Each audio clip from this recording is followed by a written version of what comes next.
Black CEO denied luxury food in first class. 10 minutes later, he fires the entire cabin crew. Savage. Terrence Vaughn, a 48-year-old tech billionaire and founder of Vortex Innovations, stepped onto Altura Air Flight 424 with the quiet confidence of a man who'd built empires from scratch. Clad in a tailored grey blazer, crisp jeans, and his signature noise-cancelling headphones, he carried no entourage, no fanfare, just the weight of a billion-dollar acquisition waiting for him in Tokyo. It was supposed to be a smooth red-eye across the Pacific, the kind of flight where first class meant luxury without compromise. But when a simple meal request turned into a moment of subtle yet undeniable disrespect, the cabin crew had no idea that the man they had just brushed off was also one of the airline's most powerful silent investors. And he didn't come to play. Terrence Vaughn settled into Seat 1C aboard Altura Air Flight 424, the flagship trans-Pacific route from San Diego to Tokyo. At 48, the black tech mogul had long mastered the art of blending in while standing apart. Known throughout Silicon Valley and beyond for building Vortex Innovations into a multi-billion-dollar empire, Terrence wasn't one for flashy displays. He wore success like a second skin, subtle, sharp, and calculated. Tonight he wore a steel grey blazer over a navy crewneck, slim jeans, and polished Chelsea boots. His carry-on was a black leather satchel, scuffed at the edges from years of international deal-making. On paper, he looked like any seasoned traveler, but beneath the surface was a man accustomed to commanding boardrooms, managing crises, and navigating spaces where he was often the only one who looked like him. Altura Air had been his airline of choice for more than a decade, and he always flew first class. Quietly, consistently, and with precision. The airline knew his preferences: early boarding, Seat 1C, and the premium multi-course seafood dinner paired with a Napa Reserve Chardonnay. It wasn't about the food, it was about the principle. After thousands of flight hours, certain expectations weren't a luxury. They were earned. Tonight's flight had 7 other first-class passengers, white male executives in their 40s and 50s, most of them chatting about hedge funds, exchange rates, and who was getting acquired next in Tokyo. Terrence had overheard one of them, a loud man with a gold tie, name-dropped the exact company Vortex was about to purchase. He gave no reaction, just adjusted his noise-cancelling headphones and returned to reviewing his presentation slides. The cabin had the usual luxury ambiance: dim overhead lighting, subtle ambient music, and the scent of fresh eucalyptus from the warm towels passed out at boarding. But even in this curated comfort, there was a tension Terrence could sense. A quiet barrier that often existed in these spaces, one that didn't need to be named to be felt. It was in the way the flight attendant glanced at his boarding pass twice. It was in the slight pause before offering him the welcome drink. It was in the way the crew smiled just a little more earnestly at the others. He'd been here before, in rooms, lounges, flights, where his presence caused a glitch in someone else's assumptions. But Terrence didn't flinch. He never did. He had built his life on absorbing friction and turning it into momentum. The hum of the engines deepened as the plane prepared for takeoff, and Terrence sank into his seat, glancing out the window at the glittering runway lights. In his mind, he wasn't on a flight. He was already in Tokyo, sitting across from the board of the Japanese firm he planned to acquire, presenting the final numbers, sealing the legacy deal of his career. But something, small, subtle, unnecessary, was about to interrupt that focus. Something that didn't register as a threat at first glance. Not until the moment it happened. Not until that glass of wine never came. Not until the attendant leaned in, apologizing with a smile too stiff to be sincere, and said the words that would quietly unravel the next 10 minutes of her career and change the course of the entire flight. The cabin had settled into its usual rhythm. Seatbelts off, wine glasses filled, quiet chatter drifting between rows, when the moment unfolded. Jessica, one of the lead flight attendants, approached Terrence with a tight-lipped smile and an energy that lacked the warmth typically extended to first-class patrons. "Apologies, sir," she said, her tone clipped and rehearsed. "It looks like the premium meal options have already been claimed. We'll bring you a sandwich instead. Roast turkey or vegetarian?" She didn't wait for a reply before turning on her heel, leaving behind a faint scent of perfume and an even fainter impression of respect. Terrence blinked once, slowly, unsure whether he had misheard or if this was just the airline's idea of a joke. He had pre-ordered the premium seafood course, a menu he'd selected through Altura's mobile concierge service 3 days ago, just like he always did. And while he didn't travel for the perks, there was a matter of principle in being treated as promised, especially in a cabin where luxury was supposed to be the baseline, not the exception. Less than 5 minutes later, his attention was pulled to the aisle 2 rows ahead, where he watched Jessica personally present the lobster risotto, his lobster risotto, to a man with silver hair, a navy power suit, and a Cartier watch glinting under the overhead lights. Terrence's gaze narrowed. That man hadn't pre-ordered. In fact, he had boarded late and seemed unsure whether he even wanted fish. But there he was, nodding with approval as Jessica poured him a crisp glass of Sauvignon Blanc and asked if he wanted extra lemon on the side. No explanation had been given to Terrence, no effort to recover the situation. Just a dry sandwich and a lukewarm bottle of water dropped on his tray with mechanical efficiency 10 minutes later. When Jessica finally passed by again, he stopped her with a quiet but firm question. "Was there an issue with my meal request?" Her response was breezy, borderline indifferent. "Oh, it must have glitched in the system. Happens sometimes. We prioritize our most loyal guests during inventory constraints. Hope you understand." Then she smiled, not a kind smile, but the kind someone gives when they think they've said something too subtle to challenge. Terrence didn't respond. He didn't need to. In that one exchange, the truth had become unmistakably clear. The meal had been withheld not because of availability, but because of assumption. Assumption about who belonged in this cabin and who didn't. Assumption about who was worth the lobster and who was worth the sandwich. The irony, of course, was brutal. Not only was Terrence a Platinum Elite member with over a decade of loyalty to Altura Air, but he was also one of its private shareholders, quietly holding a seat on the advisory committee for luxury experience development. Jessica didn't know that, of course. To her, he was just another tired black man in a nice seat.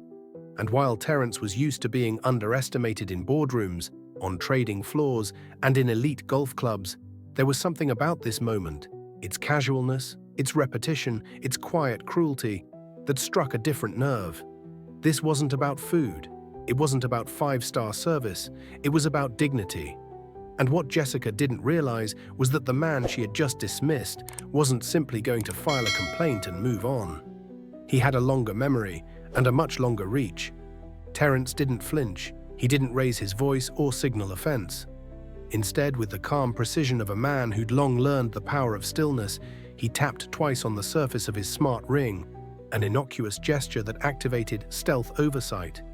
A confidential internal protocol he'd personally helped Altura Air develop during a pilot phase last quarter.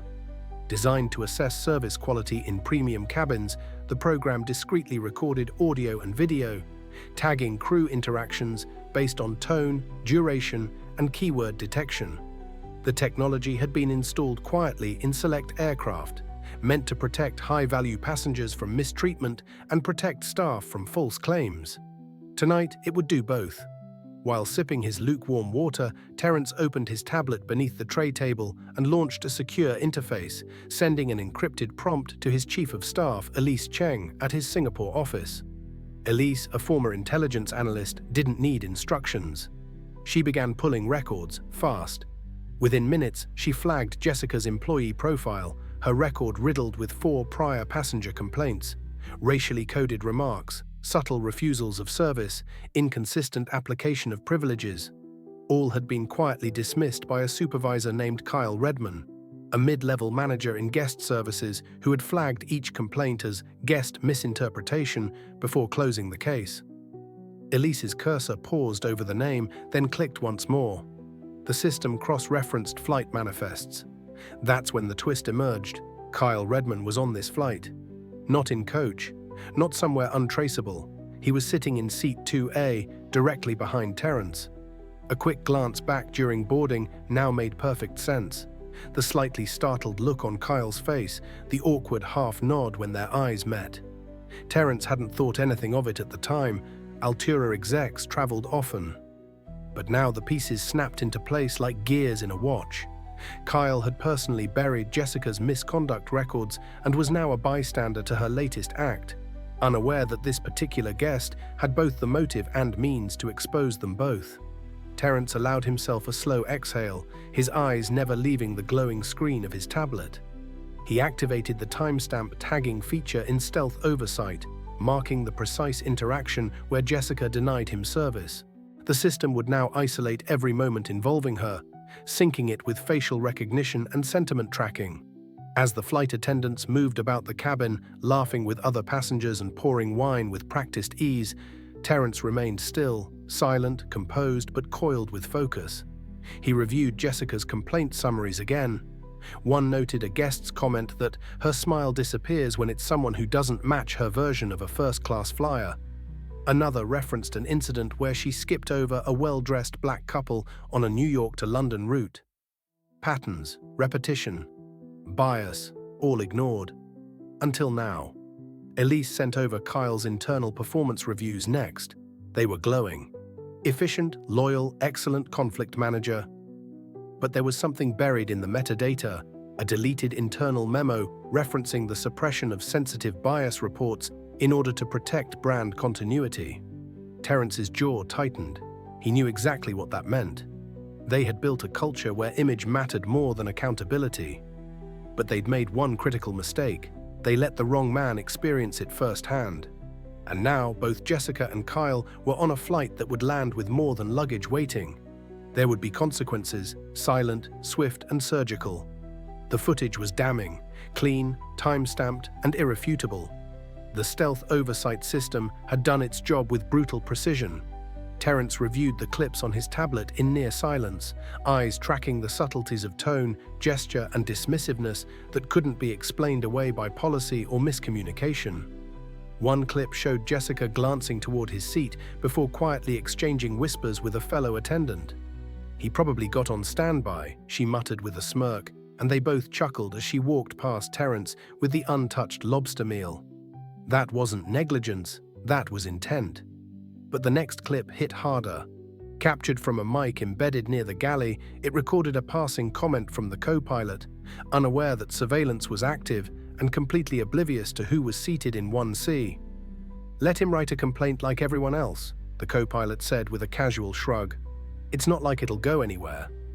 His voice was thick with the kind of entitlement that assumes immunity, the kind bred in systems that value loyalty over accountability. Terrence paused the video. That sentence, simple and smug, revealed everything. Not just bias, but the quiet complicity that allowed it to thrive. This wasn't just about Jessica anymore. It was about a culture that protected itself from scrutiny by assuming its worst behavior would remain in the shadows. Not tonight. With one swipe, Terrence packaged the footage, the audio logs, and a metadata summary of flagged behavior, and uploaded it through a secure satellite link to Altura Air's global ethics board. The file was labeled Incident 917, Immediate Review Requested. At the other end, in a sleek office in Chicago's Loop, a red alert pinged on the terminal of Dana Prescott, the airline's chief ethics officer. She recognized the sender's ID before she even opened the file. Her breath caught. When Terrence Vaughn flagged something personally, it wasn't performative. It was an unspoken warning that demanded swift internal alignment. Because the next stop was the boardroom, and then the media. Terrence didn't need to follow up. His name alone carried weight. As the upload completed, he sat back in his seat, slipping his tablet into the front pocket of his blazer. The cabin around him remained unaware. Passengers sipped their wine. Jessica handed out dessert without the slightest suspicion that every step she took was being logged. Even Kyle Redman, the manager seated just behind him, chuckled at a business article on his tablet, blissfully ignorant of the digital sword now hanging over his head. Terrence gave no signal, no indication of the storm quietly forming. But when Elise's encrypted message came through with a single word, confirmed, he gave a small nod, one only he would recognize as the silent go-ahead. The timing was exact. The footage would reach the executive chain within 5 minutes. HR would be alerted. Personnel records would be frozen. By the time the aircraft touched down in Tokyo, the necessary teams would already be in motion. He didn't need to confront anyone mid-air. He didn't need to raise his voice or stage a scene. That was never his style. The power wasn't in spectacle, it was in precision. Altura's internal systems had already begun to shift, triggered by his authority, his evidence, and his silence. The plane hadn't even landed yet, but careers were already over, reputations were already erased, and the people who thought they were untouchable were about to learn that when quiet men act, they don't make noise, they make history. 10 minutes before descent, an encrypted directive pulsed through Altura Air's internal chain of command, like a detonator being triggered. HR systems flagged the crew of Flight 424 for immediate review, their digital access frozen mid-air. By the time the aircraft's wheels touched down at Tokyo Haneda, a coordinated response team was already in place. 4 corporate HR officers, dressed in plain black suits, flanked by 2 senior Altura executives in Navy travel blazers, boarded the plane through the service entrance just as the aircraft taxied to the gate. Without disrupting the flow of disembarkation, flight attendants were calmly instructed to remain seated until a standard procedural review was complete. Passengers, unaware of the storm churning beneath the surface, gathered their designer carry-ons and exited with the usual murmurs of business-class pleasantries. Only when the last civilian stepped off did the tone of the cabin shift. Jessica, still wearing her practiced smile, stood halfway down the aisle with her hands clasped neatly. She hadn't noticed the executives yet. She was too busy checking the galley for leftover wine splits. But then, out of the corner of her eye, she saw Terrence rise, calm, poised, silent. He stepped into the aisle, adjusted the lapel of his blazer, and walked toward the exit, passing Jessica without haste, until he stopped. Just inches from her shoulder, he turned slightly, met her gaze with the quiet intensity of a man who had already written the final chapter, and said 5 words that would haunt her career forever. "You prioritized the wrong guest." There was no anger in his tone, no accusation, just fact, delivered like a signature on a verdict. Jessica's eyes darted past him then, taking in the HR team standing just feet away, tablets in hand, expressionless. Her breath caught. The silence in the cabin became unbearable, the air too thick to inhale. Behind her, the other 3 crew members exchanged uneasy glances, suddenly aware that something was very, very wrong. One of the HR officers stepped forward, voice low but firm. "Cabin Team 424, please remain in your assigned jump seats. We'll begin individual debriefs immediately. This is a formal employment action." Jessica's smile cracked as the color drained from her face. She looked to Kyle Redman, seated just 1 row back. He had stood up, gripping the back of the seat for support, confusion turning to dread as he recognized the executives now entering behind the HR staff. He opened his mouth to speak, but a woman in a navy blazer, Altura's Director of Internal Affairs, raised a hand. "Mr. Redman, your access to company systems has been suspended. You will be escorted to a secure interview suite upon disembarkation." His shoulders dropped. Jessica stumbled backward a half step, barely keeping her composure. Terrence didn't stop walking. He exited the aircraft as quietly as he had entered it. His presence now a force felt in the space he'd left behind. Behind him, 4 careers unraveled with corporate efficiency, terminated mid-airport, credentials revoked, and reputations erased before the crew even reached baggage claim. No spectacle, no drama. Just a silent reckoning carried out by a man who understood that power doesn't need volume, it needs precision. And that night, Terrence Vaughn had been nothing short of surgical.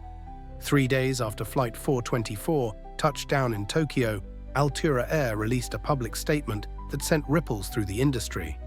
The airline announced immediate and sweeping changes across its global operations. Mandatory bias and equity training for all cabin and corporate staff. The launch of a confidential whistleblower system for passengers and employees, and the implementation of a new set of service standards called the Vaughn Protocol, named in quiet tribute to the man who demanded change without ever raising his voice. The press called it a turning point. Industry leaders called it a model. But Terrence Vaughn called it overdue. He didn't grant interviews. He didn't post on social media. He simply kept moving, as he always had, letting results speak louder than reactions.